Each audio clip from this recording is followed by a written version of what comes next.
El mundo es algo maravilloso, pero también puede ser terrible. Tráficos de órganos, tráficos de menores. Tenemos un pater que nos va a hablar de estas cosas en los próximos minutos. El protector ocular y de pantalla Reticare patrocina este programa. ¿Está tu familia desprotegida? ¿Sabías que el 80% de las personas tiene visión borrosa provocada por el uso de las nuevas pantallas? ¿Y que nuestros hijos tienen un 50% menos de protección que las personas mayores? Protégeles ahora con Reticare, el único protector ocular para pantallas. Regala Reticare y protege sus ojos.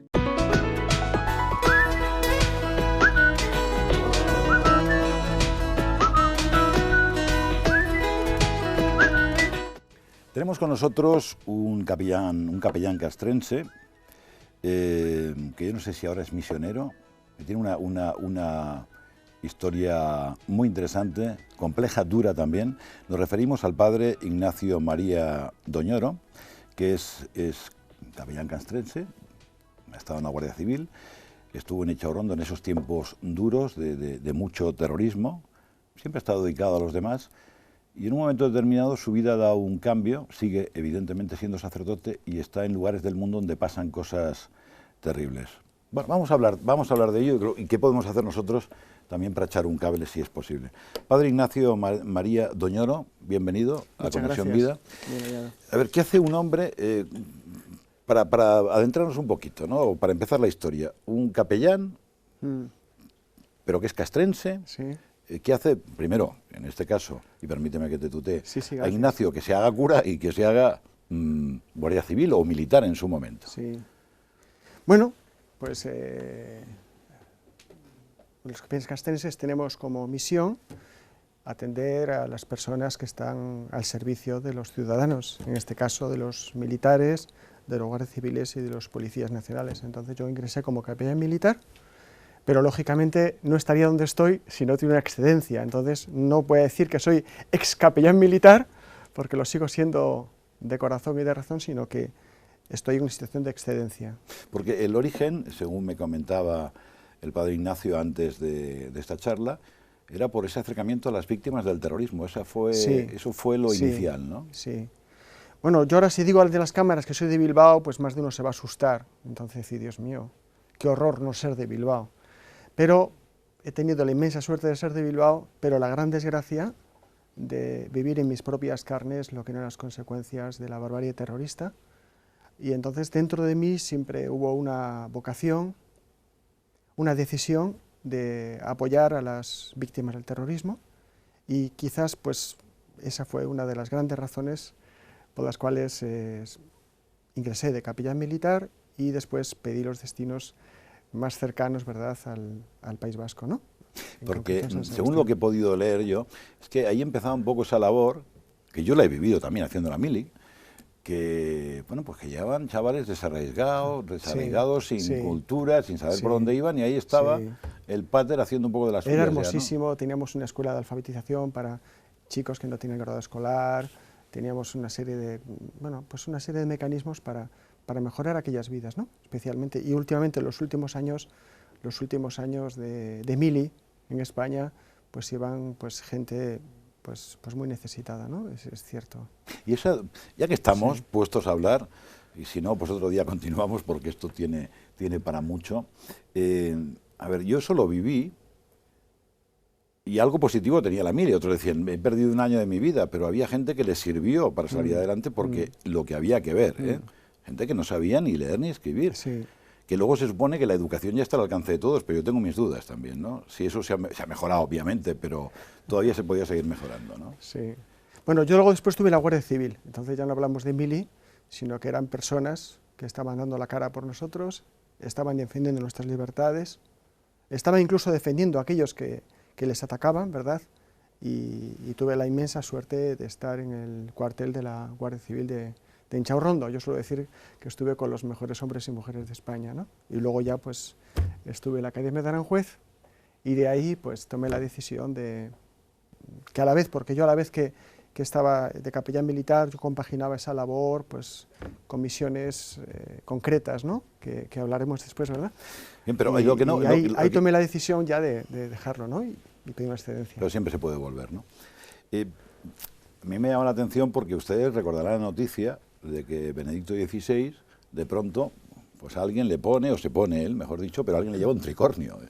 Y va el Papa y se lo pone, ¿no? Sí. No sé si aquí tenemos al culpable, uno de los culpables. No, yo soy el culpable. El culpable, ¿no? Sí. ¿Qué se le ocurre? Yo fui el que le puse el tricornio. No se me ocurrió, estuvo más que premeditado.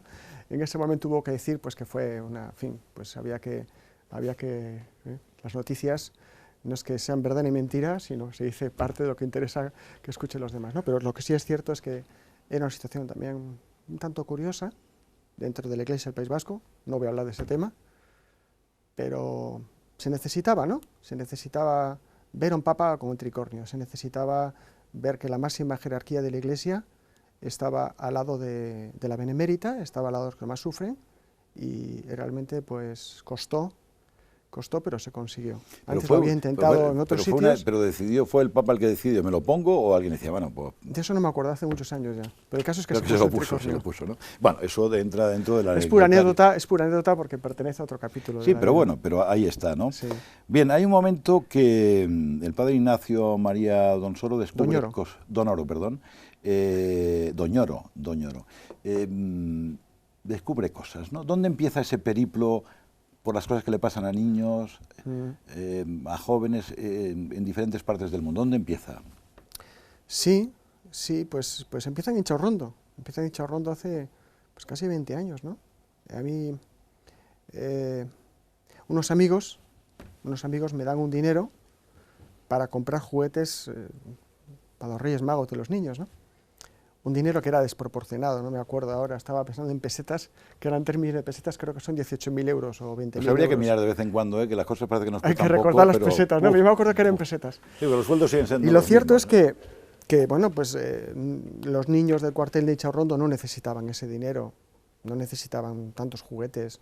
Los padres, a pesar de estar muy bien remunerados los guardias civiles, era complicado para un guardia civil estar allí en el País Vasco. Era complicado jugarse la vida y comprometer a sus familias, ¿no? Y entonces, pues, así, sencillo, hablé con el director de la policía y le dije, ¿por qué no me dice usted un lugar del mundo donde yo pueda destinar este dinero? Me refiero al tercer mundo, ¿no? Para mi sorpresa no me dijo la India ¿no? Sí me dijo El Salvador. ¿Bueno? Y además no solamente me dijo El Salvador, sino que me sacaron un billete para ir a El Salvador, con lo cual ya no tenía opción para decir que no. Y fui a El Salvador y efectivamente me encontré una hambruna impresionante, niños agonizando. Nunca he vivido una realidad así tan tremenda, tan trágica. Nos llevábamos a los niños que estaban agonizando a una casita que tenían las monjas, se llama más en la capital. Eso cuando había pasado ya el conflicto del Salvador, ¿no? Sí, había pasado la guerra del Salvador. Pero bueno, como toda guerra está la posguerra, ¿no? Están las consecuencias de la guerra y que siempre la pagan los más pobres, siempre la pagan los mismos, ¿no? Y bueno, pues estando allí, en aquella situación de locos, porque era ver y morir gente, yo una noche no podía dormir y entonces pues estaba escribiendo, o sea, quiero decir estos detalles porque no estaba durmiendo, no fue un sueño, no, yo estaba escribiendo como una catarsis para intentar asimilar todo ese horror que yo estaba viviendo en El Salvador. Y entonces me vino la imagen de un niño a la cabeza. Había visto miles de niños. La característica de aquel niño es que llevaba una camiseta del Real Madrid, que eso pues llama la atención, ¿no? Y al día siguiente, por la mañana, te preguntan a los salvadoreños, padrecito, ¿qué tal durmió usted? ¿Cómo le fue? ¿Cómo amaneció? Y le digo a la monja, pues mire usted, no he dormido nada, o sea, he estado levantado toda la noche y además me pasó una cosa muy curiosa porque toda la noche he tenido la imagen de un niño delante de mí y no sé por qué. Y la monja se queda así con una cara de susto y me dice, ¿qué sabe usted de ese niño y tal? Y yo no sé nada. No, ¿a usted qué le han contado de ese niño? No me han contado nada. ¿El niño de la camiseta del Real Madrid? El niño de la camiseta del Real Madrid. ¿Qué le han contado? No sé nada.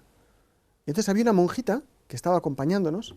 Aquella monjita le habían dado como 3-4 meses de vida. Tenía cáncer, estaba muriéndose y la pobre quería hasta el final estar ahí al pie del cañón.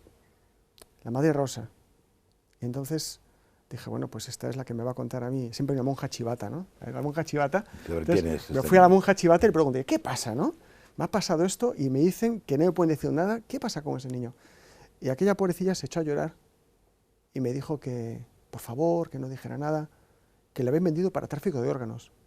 Y yo, ya está aquí la milonga salvadoreña para sacarme el dinero. Llevaba ahí mis 18.000 euros, ¿no? Ya me quieren sacar dinero y tal, ya estamos, ya. Bueno. Pero aquella monja no me podía mentir porque iba a morir.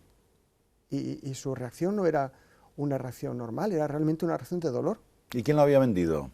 Pues la historia es que tenía, creo que eran 4 hermanas, tenía el niño, y los padres, el niño tenía una parálisis, toda la parte izquierda de su cuerpo, y entonces, como estaba el niño grave, pues los padres habían decidido matarlo por el dinero que fuera, que ahora voy a contar la historia, y ya está. Y de esa manera, pues, ayudar a su familia. Yo recuerdo un anuncio en televisión que había, esta niña cuesta una lavadora, pues una cosa así, ¿no? Es decir, lo habían vendido los padres. A mí aquella realidad me costó aceptar, hasta que ya le dije a la monja, mi hermana, usted va a morir, y yo soy un tío loco. Entonces, usted va a morir y yo estoy loco, ¿por qué no rescatamos al niño y hacemos algo decente en nuestras vidas? ¿Qué le parece? Y efectivamente, fuimos allá, entramos por la puerta del diablo, que dicen que es por donde entran los españoles conquistadores. Llegamos a la zona, el niño estaba semidesnudo, entre todo el poblado le vistieron al niño, su camisa, pantalón, zapatos, tal. Lo pusieron guapísimo, parecía que iba a hacer la primera comunión. Y bueno, pues lógicamente pregunté, ¿cuánto han pagado ustedes por el niño? A los padres, ¿no? Y hablaban así, un maya mezclado con español. Y yo llevaba mis $18.000 encima. Y 25.000. Entendí, $25.000, wow. Digo, no, pues yo, habrá que sacar el resto. ¿Que eran en moneda autóctona? No, hablaban de dólares. Hablando de dólares. Bueno, el proceso de dolarización en El Salvador es bastante fuerte, ahora ya no sé cómo está, pero se pagaba en dólares. Hasta que entiendo que no eran $25.000, eran $25. O sea, $25 costaba la vida de aquella criatura. Pero estaban allí los que lo habían pagado. Estaban allí sus padres. Estaban allí sus padres. Pero los padres ya habían cobrado ese dinero. No lo sé. ¿Qué es lo que se pudo rescatar al...? El caso es que yo pagué $26, $26, agarré al niño, le metí un empujón en la camioneta. Por supuesto, aquellas personas que estaban, había personas allá que pensaron que yo era un traficante de órganos o yo qué sé, y entonces lo metí en la camioneta. Y al meter en la camioneta el niño se puso a gritar, salimos corriendo de ahí, estaba aterrado de miedo y dice, a que le quitan los órganos va a ser a mí, ¿sabes? Claro. A ver lo que va a pasar aquí, ¿no?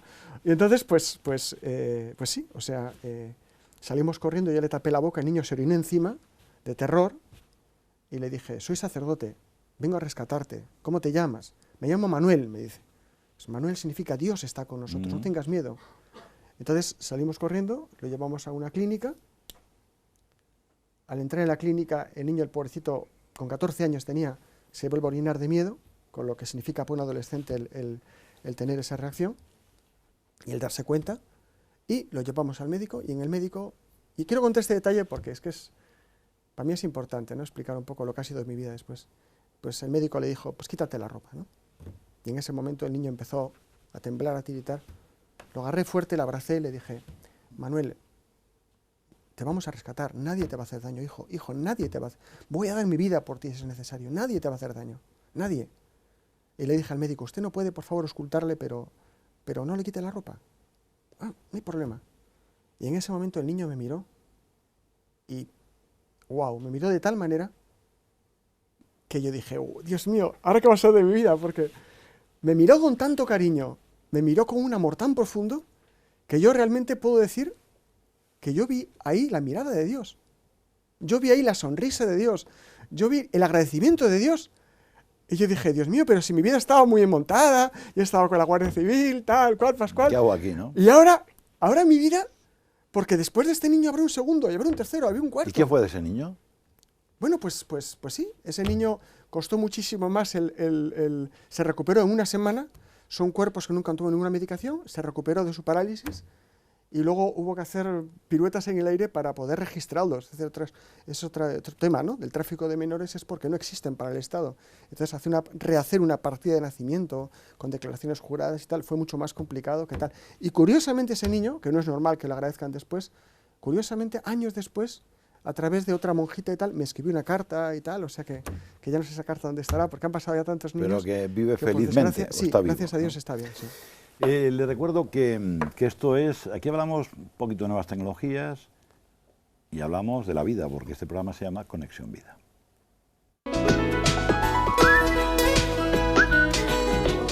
¿Está tu familia desprotegida? ¿Sabías que el 80% de las personas tiene visión borrosa provocada por el uso de las nuevas pantallas? ¿Y que nuestros hijos tienen un 50% menos de protección que las personas mayores? Protégeles ahora con Reticare, el único protector ocular para pantallas. Regala Reticare y protege sus ojos.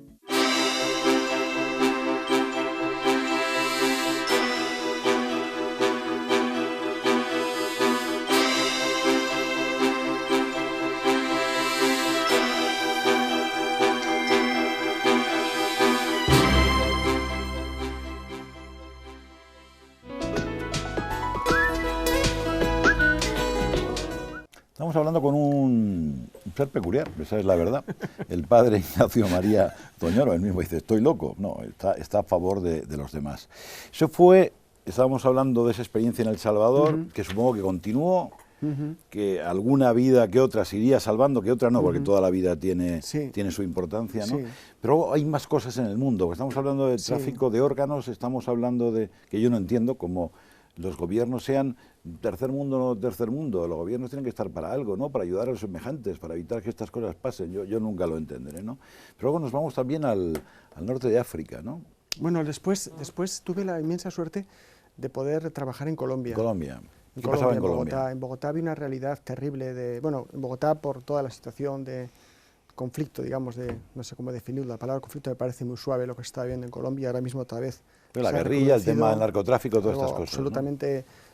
Creo que Bogotá es una capital que está preparada para 500.000 habitantes, se convierte en 8 millones de desplazados, y eso, pues eso, da lugar a las mafias, da lugar a lo peor de la persona, ¿no? Y entonces, pues sí, allí tuve la suerte de estar colaborando con una institución que se llama ICBF, Instituto Colombiano de Bienestar Familiar, para intentar pues erradicar todo este tipo de cosas, ¿no? Y en un modelo, bueno, pues este modelo canadiense de acogida familiar y tal, bueno, pues en otros niveles, ¿no? Y gracias a Dios hubo una política muy fuerte por parte del presidente Álvaro Uribe para erradicar todo este tema, además los gamines, ¿no? Era una cosa, pues, era un fenómeno o desfenómeno, no sé cómo decirlo, ¿no? Que llevaba muchísimos años arrastrando en Colombia, sí.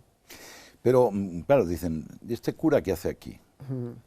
También necesitará... Eso también me lo pregunto yo. Claro, y dice, pues necesitaré dinero para hacer cosas. La gente apoya este tipo de acciones, bueno, pues, porque está hemos estado creando, infancia, ¿no? Hemos estado, bueno, pues desde El Salvador creamos una asociación autonómica, se llamaba Anetosungo Cartea. Después se creó otra asociación que se llamó Acción Unidad de Europa, y últimamente, pues, para trabajar en Tánger y trabajar en Mozambique. ¿Qué pasa en Tánger? Bueno, en Tánger pasa que nos hemos convertido en ciegos, en sordos y miramos para otro lado. Yo creo que en el fondo también hay una xenofobia ahí latente en todos nosotros, ¿no? Es decir, hay una población que está sufriendo una auténtica, lo indecible, hay un montón de población desplazada y de niños y que se han quedado ahí, que no consiguen cruzar el estrecho. Yo me acuerdo una vez hablando en Tánger con un niño que me decían, bueno, y yo le explicaba, ¿no? Había intentado 2 veces cruzar el estrecho, ¿no? Y le habían cogido la policía, gracias a Dios, no había muerto, porque todos prácticamente mueren. Estamos hablando de niños de la zona que vienen de más abajo de todo. Vienen más abajo, vienen de la zona más cerca de la sahariana, ¿no? Subsahariana, sí, efectivamente. Y sí, o sea, ahí en Tánger estuvimos colaborando en varias casas de rescate para niños, ¿no? Es decir, pero esta es la realidad que se da en todo el mundo. Esta es la realidad que se da en todo el mundo. Igual que está la realidad de la droga, está la realidad del aborto. Es decir, la realidad de que no valoramos la vida en su justo precio porque no nos toca a nosotros, ¿no? No nos toca a nosotros. Yo no entendía cómo yo podía ir con mi coche, por ejemplo, por Bogotá, y había niños que hacían de reclamo para los turistas, haciendo niños dragón, que eran echarse gasolina en la boca y luego incendiarse la boca y de esa manera pues conseguir unas monedas. No lo podía entender. O no podía entender la realidad de Bogotá, de niños jaula, que los metían en unas jaulas y los iban pasando para abusar sexualmente de ellos. ¿Qué podrían encontrar de novedad, un pederastia en ese tipo de prácticas? O sea, no lo puedo comprender. Pero lo cierto es que esa es una realidad que está ahí. Que está ahí, ¿no? Que está ahí. Es incomprensible. O cómo la policía de frontera pues retira a los niños porque molestan en Tánger a los turistas, ¿no? Tánger es una ciudad tan bonita, tan española además, y tal, ¿no? O no podía entender cómo las empresas farmacéuticas, pues eso, o sea, buscando siempre sus beneficios y tal, con el tema de los antirretrovirales para el VIH, ¿no? No podía entender, ¿no? Pero esa es la realidad, o sea, el no poder entender no significa que la realidad no exista, no encontrar explicación no significa que el hecho esté ahí y que tengamos que hacer algo, ¿no? O sea, que estamos viendo que en este mundo, en el que nos toca vivir, tan bonito por un lado y tan trágico por otro, pues hay gente que, pues si lo estamos viendo constantemente, en barcos que se quedan ahí en alta mar, que se hunden, gente mayor, bueno, de mediana edad, o jóvenes, y sobre todo los niños. Y los niños ya es que no valen nada, ¿no? Claro, un niño no produce, con lo cual si no produce, no me vale para nada. Y pero es el futuro, muchas ¿no? veces el tema del tráfico de los menores son hijos de relaciones no deseadas. Y entonces a veces incluso al padrastro le molesta la realidad de esa criatura que está ahí. Sí, porque según he leído, porque ahora nos iremos acercando a la última etapa del padre Ignacio María Doñoro, que es en tierras de Perú, Ajá. donde también hay otro problema con los niños, porque al parecer pues hay madres que tienen 3 o 4 hijos que no sé cómo los sacarán adelante, si pasarán hambre, que son de padres diferentes. Y hasta 10 hijos de padres diferentes. ¿Pero qué pasa ahí? O sea, porque yo no quiero culpabilizar a nadie, faltaría más, pero que esta mujer, ¿qué hace? No sé, es complejo, es difícil de entender para nuestra mentalidad, ¿no? Sí. Y es una mentalidad próxima, estamos hablando de pues la misma cultura, entre comillas, ¿no? Sí, hay una tradición católica ahí. Vamos a ver, yo quería resaltar algo. Hace 50 años, a mí me contaban que había un terremoto en China y yo me sentía lejano a ese terremoto. Mañana si hay un terremoto en China, dentro de 5 minutos yo lo puedo ver por internet y veo cómo es el terremoto. Y pues tengo los medios para tomar un avión e irme a China. Es decir, en este mundo de la globalización, yo creo que no podemos obviar este tema. O sea, tenemos los medios suficientes para erradicar el problema del tráfico de niños, que me parece que es lo peor. Yo estoy en un sitio donde se da una predación terrible de la naturaleza, que es el Amazonas. El Amazonas que dicen que es los pulmones del mundo, ¿verdad?, que es de una exuberancia increíble, de una gente maravillosa también. Bueno, pues en ese sitio, en la selva del Amazonas, yo estoy en la zona peruana, el Amazonas es inmenso, han encontrado oro. Ya. Entonces se crea la minería ilegal, no la minería legal, sino la minería ilegal, donde no hay que pagar impuestos, no hay que pagar nada. Y eso conlleva pues a un montón, ya no solamente que es que estoy depredando la naturaleza e incluso estoy extrayendo el oro a base de mercurio, con lo cual estoy contaminando, estoy machacando todo, ¿no? Estoy destrozando. Yo digo, son paisajes lunares, sino que llega un momento en que empiezo a destrozar mi entorno y empiezo a destrozarme a mí mismo y mi propia moral, hasta el punto de decir, pues voy a coger una niña, me la voy a traer, ¿qué es lo que hacen? Buscan niñas de 8 años, 10 años, van a las zonas más altas de Cuzco, las zonas más pobres, a los cerros dicen, las zonas más altas, y los llevan para tráfico sexual. Y estas chicas allí tienen a sus hijos, pues frutos de relaciones no deseadas, frutos de violaciones, etcétera, etcétera, etcétera. Hasta ahí ha llegado el hombre, hasta ahí ha llegado la persona. Vamos a seguir en un instante porque siento hacerlo, pero bueno, como es la norma habitual del programa, llegamos a nuestro consejo tecnológico. Nuestro consejo. Los niños se inician antes en el uso de Internet, de ahí que su uso responsable y seguro en el entorno familiar sea esencial. Es fundamental establecer una comunicación abierta con los menores para resolver sus dudas sin enfados y de forma comprensiva. También resulta eficaz acordar unas normas de uso de Internet apropiadas a su edad y que sean visibles en el lugar en el que está el ordenador. Igualmente, ubicar el dispositivo en un espacio transitado de la casa para poder controlar el tiempo que permanece conectado sin necesidad de ser invasivos. Por último, es fundamental dejar claro, desde un primer momento, qué tipo de información no es conveniente que consulten a través de Internet. El control parental es una práctica herramienta. Seguimos charlando con el padre Ignacio María Doñoro, que tiene una historia que vaya historia que tiene. Estábamos en Perú, en esa selva amazónica, Sí. esos desalmados que cogen una niña, que tendrán unos Sí. padres, y los padres, ¿qué pasa? Dice, llévate la niña por tanto, Bueno, pues, o un trabajo menos que tengo. ya digo, muchas veces son frutos de relaciones no deseadas, y esa niña o ese niño molesta, pues porque le está recordando a una historia anterior. Pero bueno, ¿pero qué culpa tiene el niño, no? Claro. ¿Qué culpa tiene el niño? O sea, mira, yo sé que el que me está oyendo ahora mismo, me quiero dirigir a ti que me estás oyendo, que me estás escuchando. Esto no está... Pues ahí tienes tú. Si me esto- permites una vez, yo solo quería apuntar, porque luego quiero dejarte el tiempo del que disponemos para que digas lo que quieras. Yo estaba pensando que de pronto ocurre un terremoto terrible en Nepal, pero se movilizan, la gente va y se supone que se ayuda. Claro. Y esto, claro, como esto no hace ruido, aparentemente, dice, yo me Aparentemente. entero que en Perú está pasando esto. Sí, Bueno, estamos haciendo ruido ahora, claro. porque no hay una respuesta. ¿O qué respuesta puede haber? Y antes de que se nos vaya el tiempo, porque yo conozco el tema, hay una forma de acercarse a esta problemática porque el padre Ignacio María Doñoro, entre otras de las muchas cosas que se le han ocurrido, ahí tiene esa casa de acogida que tiene el nombre del Hogar Nazaret, ¿no? Vamos a poner esa dirección www.hogarnazaret.es o .com, es igual. .es. Lo digo, ahí lo tienen para que investiguen, miren, sepan lo que pasa y echen un cable a ser posible. Y antes de dejar ese tiempo para que diga el padre lo que quiera, en todos estos jardines que te has metido, yo sé que tu vida ha peligrado, ¿no? Porque si uno Sí. se mete en el medio de estas Claro, mafias... lógico, claro. Ha sido molesto para mucha gente. Claro, y ha habido Sí. agresiones, ¿no? Sí.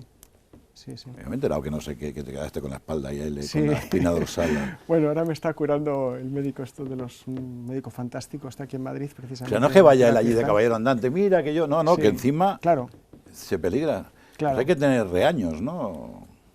bueno, o hay que tener muy claro qué es lo que Dios pide, ¿no? Entonces, pues como sacerdote o como cristiano, cuando veo clarísimo, yo decía que en aquel niño, en aquella sonrisa, estaba la sonrisa de Dios. Por desgracia, por suerte, creo que por suerte, sigo viendo a Dios en los niños, ¿no? La Biblia dice, lo que hicisteis con uno de estos mis pequeños hermanos, conmigo lo hicisteis, ¿no? Y ese niño es sacramento de Dios, o sea, en ese niño está Dios, es el niño Jesús. Y no me puedo hacer otra cosa, o sea, ojalá pudiera volver otra vez a la Guardia Civil. Padre Ignacio, cuando ves que uno se están peleando por ahí para conseguir cotas de poder, Sí. para ver si tengo una Sí. poltrona aquí, a ver si saco de aquí, si Qué saco de pena. allá, ese egoísmo, Qué menos mal pena. que todavía queda gente que defiende o lo intenta con todas sus fuerzas a los demás. Nos queda 1 minuto y medio, esa es la cámara. Padre, di lo que Yo quieras. quiero una respuesta para ti. Yo que me estás escuchando, que le habrás escuchado 1000 veces este tema de tráfico de menores, yo quiero una respuesta. Y una respuesta no puede ser, ay, a mí me gustaría ir allí y ayudar. Ah, pues a mí me gustaría mandar el otro día me decían, unos calzados, unos zapatos de mi nieto. Da una respuesta de verdad.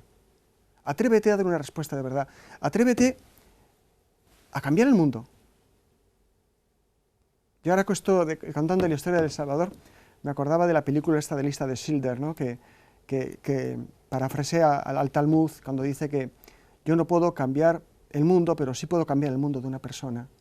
O sea, yo en aquel momento, yo soy consciente que le estábamos salvando la vida a Manuel, que estábamos cambiando la vida a Manuel. Ahora hemos cambiado la vida de 450 niños. 450 niños que están vivos gracias a la respuesta de mucha gente que poquito a poco va mandando sus donativos, va haciendo su apoyo, va haciendo sus gestiones. Ahí tienes una página, hogarnazaret.es. Es una respuesta de verdad. Lo demás son chanflainas. Ahí tienes una respuesta cierta.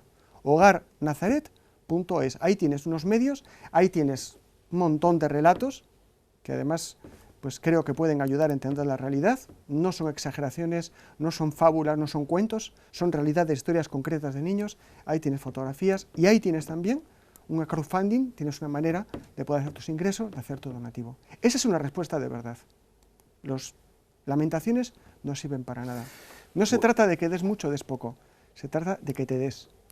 Pues queda claro. Y yo es que estaba visualizando, imaginando que esa niña que han ido a buscar a las montañas para solaz y disfrute de no sé qué desalmado, puede estar en ese hogar, ¿verdad? Está en ese hogar. Y crecer. Si nos enteramos, y está en ese hogar. Y crecer y ser feliz. Podemos estar horas y horas y horas contando historias de vida con mayúscula, historias de resiliencia, historias de niños que a pesar de, el otro día lo comentaba, ¿no? Niños con 10 años que no saben hablar porque nadie les ha enseñado a hablar. Niños destrozados, niños que parecen un trozo de carne y son capaces de sonreír, son capaces de vivir y son incluso capaces de compartir, que nos dan inmensas lecciones de generosidad. Pues aquí hemos tenido al padre Ignacio María Doñoro, de Bilbao, ya se nota. Se nota, pues. Que yo no sé si es capitán o comandante castrense, es cura, es padre, y sin tener hijos es padre de muchos chavales, que supongo que tarde o temprano se lo podrán agradecer, o quizás no le hace falta, él con que sean felices lo ve suficiente. Si pueden, echen un cable. Hogarnazaret.es. Ahí queda dicho. Es como los misioneros, ¿eh? Siempre van. Ojalá se pueda ir triunfando. Gracias. Y a ver si desaparece del mundo toda esta miseria. No nos quedemos indiferentes ante el dolor del otro, porque el dolor del otro al final es nuestro propio dolor. Gracias, y enhorabuena. Gracias. Enhorabuena. Hasta aquí nuestra Conexión Vida de hoy. Sean en lo posible felices, pásenlo bien y echen un cable. Echen un cable. El protector ocular y de pantalla Reticare ha patrocinado este programa. ¿Está tu familia desprotegida? ¿Sabías que el 80% de las personas tiene visión borrosa provocada por el uso de las nuevas pantallas? ¿Y que nuestros hijos tienen un 50% menos de protección que las personas mayores? Protégeles ahora con Reticare, el único protector ocular para pantallas. Regala Reticare y protege sus ojos.